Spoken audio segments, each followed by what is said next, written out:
Hello everyone, எல்லாரும் எப்படி இருக்கீங்க? நீங்கள் பார்த்துட்டு இருக்கிறது தேவா ஸ்டோரி டைம். இன்றைக்கி இந்த ட்ராமாவோட தேர்ட் எபிசோட் தான் பார்க்க போகிறோம். இதுக்கு முன்னாடி உள்ள எபிசோடு யார் பார்க்கல, போய் பார்த்துருதுங்க. அப்போ தான் கதை புரியும். போன எபிசோடில் என்ன பார்த்து முடிச்சோன்னா, ஹீரன் குளிச்சுட்டு இருக்கும் போதே அவங்க ஷவர்லேருந்து தண்ணி நின்று இருக்கும். அதோட போன எபிசோட முடிச்சோம். இப்போ வாங்க இந்த எபிசோடுக்குள்ளே போகலாம். என்னாச்சு, ஏன் தண்ணி வரல அப்படின்ற மாதிரி சொல்லிட்டு அவங்களும் ஓப்பன் பண்ணி பார்க்குறாங்க. பார்த்தா தண்ணியே வரல. சரி, ஓகே, குளிச்சது வரைக்கும் போதும், தலையை காய வைக்கலாம் அப்படின்ற மாதிரி சொல்லிட்டு ஹேர் ட்ரையரை போட்டு காய வைக்கிறாங்க. பார்த்தா கரண்ட் போயிடுது. நம்ம ரூமில் மட்டும்தான் அப்படியே இல்லை, எல்லா ரூம்லையுமே இப்படி தானா அப்படின்ற மாதிரி சொல்லிட்டு ஹீரோ ரூமில் போய் பார்க்குறாங்க. பார்த்தா கரண்ட் இருக்குது. ஹீரோ கிட்டே ஹெல்ப் கேட்குறாங்க. ஹீரோவும் சரி அப்படின்ற மாதிரி சொல்லிடுறாங்க. இப்போ ஹீரோட ரூம்ல போய் ட்ரையரை போடுறாங்க. நான் ஹீரோ நானே காய வைக்கிறேன் அப்படின்ற மாதிரி சொல்லிட்டு ட்ரையரை வாங்கி ஹீரோனுக்கு ஹெல்ப் பண்றாங்க. ஹீரோ முடிய காய வச்சுட்டு இருக்கும்போது ஹீரோனும் தூங்கிடுறாங்க. இப்போ அடுத்த நாள் காலைல தான் காமிக்கிறாங்க. ரங்ஷிங் தான் ஹேண்ட் வாஷ் பண்ணிட்டு இருக்காங்க. ஹீரோனும் ஹேண்ட் வாஷ் பண்ணிட்டு இருக்கும்போது ரங்ஷிங் தான் ஹீரோன் கிட்ட கேட்குறாங்க, இன்னைக்கே கிளம்புறீங்களா அப்படின்ற மாதிரி கேட்குறாங்க. ஹீரோன் ஆமா, எல்லா வேலையும் முடிஞ்சிருச்சு, அதனால நாங்கள் இன்னைக்கே கிளம்புறோம் அப்படின்ற மாதிரி சொல்றாங்க. அதுக்கு ரங்ஷிங்கும் கேட்குறாங்க, அப்போ ஷாங் என்னையில இருந்து ஷூட்டிங் வராங்க அப்படின்ற மாதிரி கேட்குறாங்க. ஹீரோன் ஷாங் ஏன் வரணும் அப்படின்ற மாதிரி கேட்குறாங்க. ஓ, ஷாங் ஷூட்டிங்ல இல்லையா, சரி வர, எனக்கு டைம் ஆயிடுச்சு அப்படின்ற மாதிரி சொல்லிட்டு அவங்களும் போயிடுறாங்க. ஹீரோனி ஏன் சம்மந்தமே இல்லாமல் இந்த வார்த்தையை கேட்டுட்டு சாரின்னு சொல்லிட்டு போறா அப்படின்ற மாதிரி யோசிக்கிறாங்க. இப்போ ரங்ஷிங்கும் அவங்க அசிஸ்டண்ட் தான் பேசிட்டு இருக்காங்க.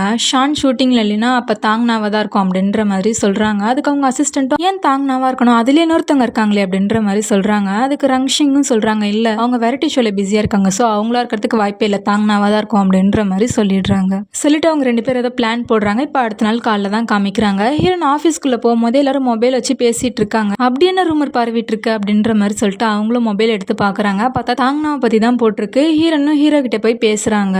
ஹீரோவா அவங்க அசிஸ்டன்ட் கிட்ட கேட்கறாங்க, தாங்னா கிட்ட பேசுனீங்களா அப்படின்ற மாதிரி. அதுக்கு அவங்க அசிஸ்டன்ட்டும் சொல்றாங்க, இல்ல சார், எங்களை ரீச் பண்ணவே முடியல தாங்னாவா அப்படின்ற மாதிரி சொல்றாங்க. ஹீரோனும் நான் போய் பாக்குறேன் அப்படின்ற மாதிரி சொல்றாங்க. இப்போ ஹீரோயின் தான் தாங்னா வீட்டு வாசல தான் நின்றுட்டு இருக்காங்க. பார்த்தா ஃபுல்லா மீடியாவா இருக்காங்க. ஹீரோனுக்கு எப்படி உள்ள போறதுன்னு தெரியல. அப்ப டிங்டாங் தான் ஹெல்ப் பண்றாங்க. டிங்டாங்னா ஹீரோனோட அசிஸ்டன்ட் தான் டிங்டாங். அவங்க தான் தாங்னா மாதிரி ஆப்போசிட்ல நடந்து போறாங்க. ஹீரோனும் அதோ போறாங்க தாங்னா அப்படின்ற மாதிரி சொன்ன உடனே எல்லாரும் டிங்டாங் ஃபாலோ பண்ணி போயிடுறாங்க. இப்ப ஹீரோனும் தாங்னாவும் தான் பேசிட்டு இருக்காங்க. நான் 5 வருஷத்துக்கு முன்னாடி ஒருத்தங்களை லவ் பண்ணேன். அவங்க சிங்கிள் நினைச்சுதான் நான் லவ் பண்ணேன். கடைசியில அவங்களுக்கு மேரேஜ் ஆயிருந்துச்சு. அது தெரிஞ்சுதான் நான் பிரேக்கப் பண்ணிட்டேன்னா அது 5 வருஷத்துக்கு முன்னாடி நடந்த நியூஸ். அந்த நியூஸ் அப்ப வெளியில வராம இப்ப வெளியில வந்துச்சு. யார் எனக்கு பண்ணிருப்பா, எனக்கு யாரும் அப்படிப்பட்ட எதிரி இல்லையே அப்படின்ற மாதிரி யோசிக்கிறாங்க. இப்ப ஹீரோன் தான் சொல்றாங்க, நீங்க இப்படியே அமைதியா இருந்தீங்கன்னா எதுவுமே மாற போறது இல்லை, நீங்க வெளியில வந்து பேசணும் அப்படின்ற மாதிரி சொல்றாங்க. அதுக்கு தாங்னாவும் சொல்றாங்க, உண்மை உங்களுக்கு தேவையில்ல, சுவாரஸ்யமான கதை இருந்தா போதும் அப்படின்ற மாதிரி சொல்றாங்க. அப்புறம் எல்லாரும் சொல்வாங்க, நீங்க ரொம்ப செல்ஃபிஷ்னு சொல்லிட்டு, ஆனா அவங்களுக்கு தெரியல நீங்க ரொம்ப நல்லவங்களா இருக்கீங்க அப்படின்ற மாதிரி தாங்னா ஹீரோனை பார்த்து சொல்றாங்க. இப்போ அங்கிருந்து சீன் கட் பண்ணி ஹீரோவும் ஹீரோயின் தான் காமிக்கிறாங்க. ஹீரோயினும் தாங்னா கிட்ட பேசினது எல்லாமே ஹீரோ கிட்ட சொல்றாங்க. ஹீரோவும் யார் பண்ணிருப்பா அப்படின்ற மாதிரி யோசிக்கிறாங்க. எனக்கு தெரிஞ்சு இந்த டிராமால தாங்னா நடிக்க கூடாதுன்னு தான் யாரோ இது மாதிரி பண்ணியிருக்காங்க. ஆனால் தாங்கினா தான் இந்த ட்ராமாவில் நடிக்க போகிறாங்கன்னு யாருக்கு தெரியும் அப்படின்ற மாதிரி யோசிக்கிறாங்க. அப்போ தான் ஹீரோனுக்கு ரங்ஷிங் கிட்ட பேசினது ஞாபகம் வருது.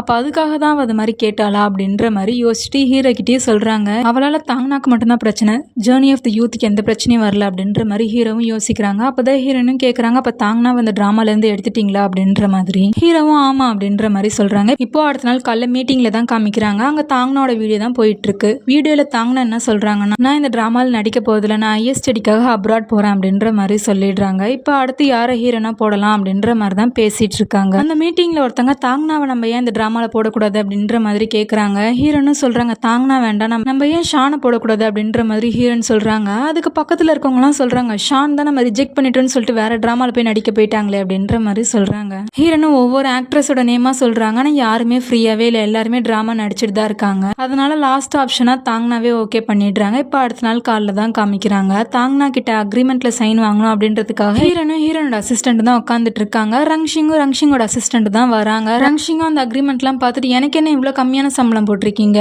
நான் ஒரு வளர்ந்து வர ஆக்ட்ரஸ், எனக்கு இந்த சம்பளம்லாம் பத்தாது அப்படின்ற மாதிரி சொல்லிட்டு எழுந்து போயிடுறாங்க. ஹீரோயின் என்ன பேச வராங்கன்னே காதில் வாங்கல. ஹீரோயின் ஹீரோ கிட்ட வந்து சொல்லியிருப்பாங்க, ஹீரோவும் நான் பார்த்துக்கிறேன் அப்படின்ற மாதிரி சொல்றாங்க. ஆனால் ஹீரோயின் பரவாயில்ல, வேண்டாம், இந்த பிரச்சனைலாம் என்னால் ஆரம்பிச்சது, நானே இதை முடிச்சு வைக்கிறேன் அப்படின்ற மாதிரி சொல்லிட்டு அவங்களும் அவங்களோட அசிஸ்டன்ட் ரங்ஷிங்கை பார்க்கறதுக்காக போயிடுறாங்க. போட்டோ ஷூட்ல பிரேக் விட்டுருப்பாங்க. அதனால ஹீரோயின் வெயிட் பண்றாங்கன்றது தெரிஞ்சு ரங்ஷிங்கும் பேசுறதுக்காக வராங்க. ஹீரோனும் சொல்றாங்க, உங்களோட சேலரியை நாங்கள் ஏற்றணும்னா மற்ற காஸ்ட்லாம் அதனால நாங்கள் செலவு கம்மி பண்ணுற மாதிரி இருக்கும், அதனால குவாலிட்டி கம்மியாகும் அப்படின்ற மாதிரி சொல்கிறாங்க. அது எப்படி கம்மியாகும், என்னோட சேலரி ஏற்றுனா அப்படின்ற மாதிரி கேட்குறாங்க. ஹீரோனும் சொல்கிறாங்க, நாங்கள் ஒரு பட்ஜெட் வச்சுருக்கோம், அதுக்குள்ளேயே நாங்கள் முடிக்கணும்னு பார்க்குறோம். உங்களோட சேலரி நாங்கள் அதிகமாகணும்னா மற்ற பொருட்கள்லாம் நாங்கள் எப்படி வாங்குறது, இதனால குவாலிட்டி கம்மியாகும் அப்படின்ற மாதிரி ஹீரோனும் சொல்கிறாங்க. அதெல்லாம் எனக்கு தெரியாது, 1.5 மில்லியன் எனக்கு ஒரு எபிசோடுக்கு தரீங்கன்னா நான் இதில் சைன் பண்ணுறேன், இல்லைன்னா என்னால் சைன் பண்ண முடியாது அப்படின்ற மாதிரி சொல்லிடுறாங்க. இவங்க பேசிகிட்டு இருக்கும்போதே ஃபோட்டோ ஷூட்டுக்கும் டைம் அதிகமாகிடுது, அதனால போகலாம் அப்படின்ற மாதிரி சொல்லிட்டு பார்க்குறாங்க. பார்த்தா அவங்க காலில் நார்மல் ஸ்லிப்பர் தான் போட்டுட்டு இருப்பாங்க, ஹீல்ஸ் போட்டு நடக்க முடியல அப்படின்ற மாதிரி சொல்லிட்டு ஹீரோன் கிட்ட ஹெல்ப் கேட்குறாங்க. ஹீரோனே என்ன ஹெல்ப் வேணும் அப்படின்ற மாதிரி கேட்குறாங்க. ரங்ஷிங்கும் சொல்லிடுறாங்க, என்னால் ஹீல்ஸ் போட்டு நடக்க முடியல, அதனால இந்த ஹீல்ஸ் எடுத்துகிட்டு வந்து கீழே கொடுத்துரு அப்படின்ற மாதிரி சொல்லிடுறாங்க. ஹீரோனும் சரி அப்படின்ற மாதிரி சொல்லிட்டு ஹீல்ஸ் எடுத்துகிட்டு வந்து கீழே கொடுக்குறாங்க. சுற்றி இருக்கவங்களாம் பார்க்குறாங்க. இருந்தாலும் ஹீரோன் அதை பற்றின கவலைலாம் எனக்கு கிடையாது, எனக்கு அவள் சைன் பண்ணி கொடுக்கணும் அப்படின்ற மாதிரி மட்டும்தான் மனசில் யோசிச்சுட்டு இருக்காங்க. அப்புறம் ரங்ஷிங்கும் சொல்கிறாங்க, இங்கே பக்கத்தில் காஃபி நல்லாயிருக்கும், அதனால் காஃபி மட்டும் வாங்கிட்டு வா அப்படின்ற மாதிரி சொல்கிறாங்க. ஹீரோனும் சரி அப்படின்ற மாதிரி சொல்கிறாங்க. அப்புறமா தான் அவங்க சொல்கிறாங்க, எனக்கு மட்டும் இல்லை இங்கே இருக்க எல்லாருக்குமே அப்படின்ற மாதிரி சொல்லிடுறாங்க. ஹீரோனும் காஃபியெல்லாம் வாங்கிட்டு வந்து பார்க்குறாங்க. அந்த இடத்துல யாருமே இல்லை. ரங்ஷிங்க்கும் கால் பண்ணி கேட்குறாங்க. ரங்ஷிங்கும் எல்லோரும் போயிட்டாங்க, நீ இவ்வளோ லேட்டாக வந்தால் எப்படி இருப்பாங்க அப்படின்ற மாதிரி சொல்லிடுறாங்க. அப்புறம் ரங்ஷிங்கும் சொல்கிறாங்க, இந்த ரெஸ்டாரண்ட்டுக்கு வா, நான் இங்கே தான் இருக்கேன் அப்படின்ற மாதிரி சொல்கிறாங்க. ஹீரோனும் போய் பார்க்குறாங்க. அந்த இடத்துல ரங்ஷிங் மட்டும்தான் உட்காந்துருக்காங்க, எல்லோரும் சாப்பிட்டு முடிச்சுட்டு போயிட்டுருக்காங்க. ஹீரோனும் ஃபைலை கொடுக்குறாங்க சைன் போடுறதுக்கு. ரங்ஷிங்கும், நீங்கள் நான் கேட்ட சேலரியும் கொடுக்க மாட்டீங்க, சரி நல்ல ட்ராமாவாக இருந்தால் நடிக்கலான்னு பார்த்தாலும் ட்ராமாவில் டைலாக்லாம் நல்லாவே இல்லை அப்படின்ற மாதிரி சொல்லிடுறாங்க. ஹீரோனும் என்ன டைலாக் நல்லா இல்லை அப்படின்ற மாதிரி கேட்குறாங்க. அதுக்கு ரங்ஷிங்கும் சொல்கிறாங்க, இதே மாதிரியே பேசிகிட்டு இருந்தால் என்னோடய வாழ்க்கை தான் நீ பதில் சொல்ல வேண்டியதாக இருக்கும் அப்படின்ற மாதிரி ஒரு டைலாக். அதை சொல்லலை, அவங்க நடித்து காமிக்கிறேன்னு சொல்லிட்டு பக்கத்தில் ஒரு கிளாஸ் தண்ணி இருக்கும், அதை எடுத்து ஹீரோன் மேலே ஊற்றி விட்டுடுறாங்க. இதை நான் வேணும்னு பண்ணலை அப்படின்ற மாதிரி சொல்கிறாங்க. ஹீரோனும் பரவாயில்ல இருக்கட்டும் அப்படின்ற மாதிரி சொல்லிடுறாங்க. ரங்ஷிங்கும், என்னோட பர்ஸ் நான் வீட்டிலே வச்சுட்டு வந்துட்டேன், அதனால இதுக்கு எல்லாத்துக்கும் சேர்த்து நீயே பில் பண்ணிவிடு அப்படின்ற மாதிரி சொல்லிட்டு அவங்களும் போயிடுறாங்க. ஹீரோனி இது எல்லாத்தையும் ஹீரோ கிட்ட சொல்லிட்டு இருக்காங்க. ஹீரோவும் இன்னைக்கு அவங்க எவ்வளோ செலவு பண்ணியிருப்பாங்களோ அந்த மணியை ஹீரோன் கிட்ட கொடுத்துடுறாங்க. இப்போ அடுத்த நாள் காலைல தான் காமிக்கிறாங்க. இப்போ ஹீரோ தான் ஹீரோன் கையில் ஒரு அக்ரிமெண்ட் காமிக்கிறாங்க. அது என்ன அக்ரிமெண்ட்னாக்கா, நாங்கள் ஒரு எபிசோடுக்கு 1 மில்லியனுக்கு கீழே தான் தருவோம், அதுக்கு மேலே எங்களால் தர முடியாது அப்படின்ற மாதிரி ஒரு அனௌன்ஸ்மெண்ட் கூட போகிறோம், அதுக்கான அக்ரிமெண்ட் தான் இது அப்படின்ற மாதிரி சொல்லிடுறாங்க. ஹீரோனும் ஹாப்பி ஆகிடுறாங்க. இப்போ அடுத்த நாள் காலைல தான் காமிக்கிறாங்க. இப்போ அந்த நியூஸையும் அனௌன்ஸ் பண்ணிடுறாங்க. எல்லாருமே ஹீரோக்கு சப்போர்ட் பண்ணுற மாதிரி தான் பேசுகிறாங்க. ஆமாம் கரெக்டு தான், 1 மில்லியனுக்கு மேலே கொடுத்தாக்கா அவங்க என்ன லாபத்தை பார்ப்பாங்க அப்படின்ற மாதிரி பேசிகிட்டு இருக்காங்க. இது எல்லாமே ரங்ஷிங்கோட அசிஸ்டண்ட்டும் பார்க்குறாங்க. ரங்ஷிங்கோட அசிஸ்டண்ட்டும் சொல்கிறாங்க, நீங்கள் இதுக்கே சைன் போட்டுருங்க, எனக்கு தெரிஞ்சு அவங்க சேலரி அதிகமாக்குற மாதிரி தெரியல அப்படின்ற மாதிரி சொல்கிறாங்க. அதை கேட்டு அவங்க கோவப்பட்டு வாய மூடு அப்படின்ற மாதிரி சொல்லிடுறாங்க. இப்போ அடுத்த நாள் ஹீரோன் கிட்ட தான் அவங்க குரூப் மெம்பர்ஸ்லாம் பேசிகிட்டு இருக்காங்க. ரங்ஷிங் சைன் போட்டாங்க அப்படின்ற மாதிரி சொல்லிட்டு இருக்காங்க. இப்போ அடுத்த நாள் காலைல தான் காமிக்கிறாங்க. யாருன்னே தெரியல, ஒருத்தங்க ஹீரோ கம்பெனி முன்னாடி காரை பார்க் பண்ணிட்டு இன்னைக்கு இருக்குதுடா உனக்கு அப்படின்ற மாதிரி சொல்லிட்டு பேஸ்பால் எடுத்துக்கிட்டு ஹீரோ கம்பெனிக்குள்ளே போகிறாங்க.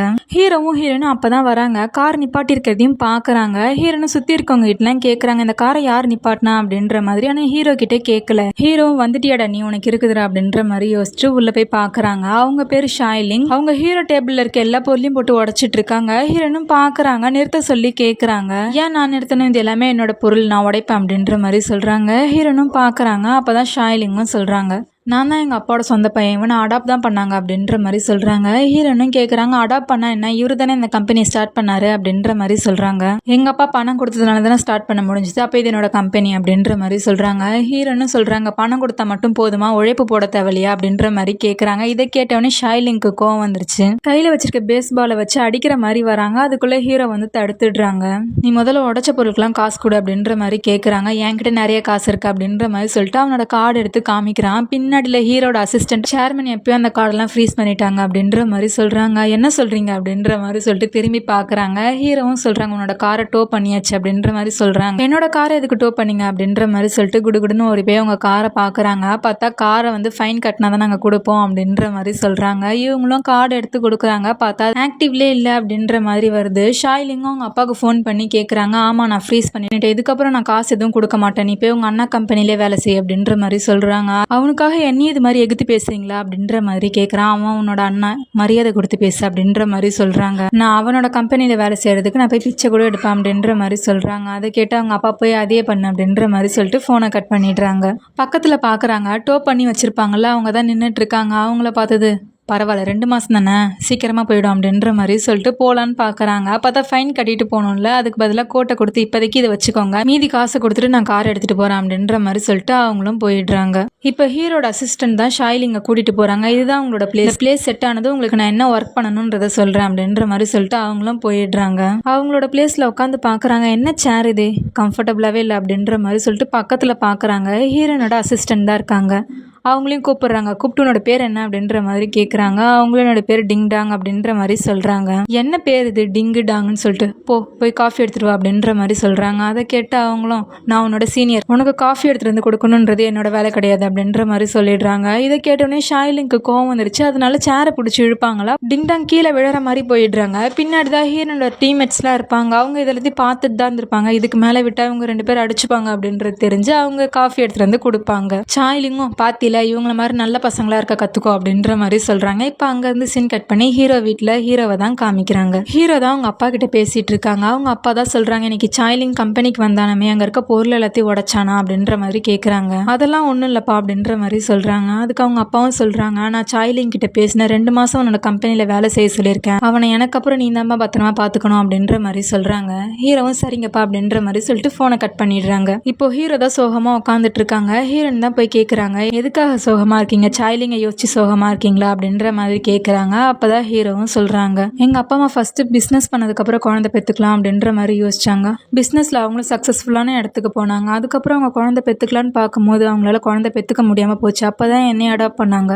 என்னை அடாப்ட் பண்ண கொஞ்ச நாளே என் தம்பி பிறந்துட்டான். என்னோட பேரண்ட்ஸ் எப்பயுமே எங்கள் 2 பேரும் பிரித்து பார்த்ததில்ல, ஆனால் இவன் என்னை எப்பயுமே அண்ணனா பார்த்ததே இல்லை அப்படின்ற மாதிரி சொல்கிறாங்க. எதுக்கா சோகமாக இருக்கீங்க, சீக்கிரமாக உங்கள் தம்பி புரிஞ்சுப்பாங்க அப்படின்ற மாதிரி சொல்கிறாங்க. சொல்லிட்டு சரி வாங்க போய் படம் பார்க்கலாம் அப்படின்ற மாதிரி சொல்லிட்டு 2 பேரும் பேய் படம் தான் பார்த்துட்டு இருக்காங்க. பார்த்துட்டு இருக்கும்போதே ஹீரோனும் பயமாக இருக்குது அப்படின்ற மாதிரி சொல்லிட்டு குடுகுடுன்னு கத்திக்கிட்டே ஓடிடுறாங்க. ஹீரோவும் பின்னாடியே பயமாக தான் இருக்கு எனக்கும் அப்படின்ற மாதிரி சொல்லிட்டு போயிடுறாங்க. இப்போ ஹீரோவை தான் காமிக்கிறாங்க. ஹீரோ அவங்க பெட்டில் தான் படுத்துட்டு இருக்காங்க. ஹீரோன் தான் அங்கே வராங்க. என்னோட ரூமில் ஃபேன் ஒர்க் ஆகலை, அதனால் நான் இங்கே படுத்துக்கிறேன் அப்படின்ற மாதிரி சொல்கிறாங்க. ஹீரோவும் சரின்னு சொல்லிடுறாங்க. பார்த்தா ஹீரோன் கீழே படுக்கிறாங்க. ஹீரோவும் சொல்கிறாங்க, கீழே படுக்காத சளி பிடிச்சிக்க போகுது, மேலே வந்து படு அப்படின்ற மாதிரி சொல்கிறாங்க. இருந்தாலும் ஹீரோன் கேட்க மாட்றாங்க. அந்த இடத்துல ஹீரோ ஒரு கதை சொல்கிறாங்க, நான் உங்ககிட்ட ஒரு விஷயம் சொல்கிறேன், அந்த விஷயத்த வேறு யார்கிட்டயும் சொல்லாத.